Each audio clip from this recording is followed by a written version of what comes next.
Frame আপনি পিছনে আসবেন। ওকে ওকে ঠিক আছে, আর ফ্রেম করে দিয়ে দিছি।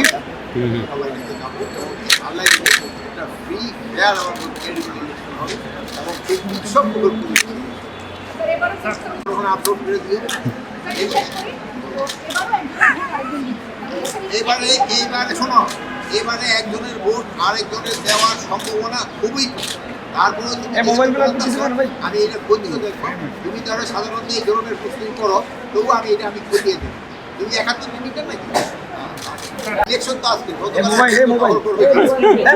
আজকে কোনো জায়গায় বন্ধ দখল। আপনি একটা নাম বলেন কোন জায়গায় কেন্দ্র দখল হয়েছে, আপনি বলেন। যে প্রশ্ন করছেন আপনি তো জানতে হবে কোথায় কেন্দ্র দখল হয়েছে। দেশবাসী বুঝে দেওয়ার, আপনারাও বুঝে দেওয়ার, আমরা সবাই এই জন্য আমি আপনাদের সংবাদটা এটি পরিবেশন করেন। সত্যি সংবাদ আপনারা কিন্তু সব সংবাদটা পরিবেশন করেন। আপনারা সত্যি সংবাদ পরিবেশন করাই কিন্তু পার্শ্ববর্তী দেশের মুখ কিন্তু বন্ধ হয়ে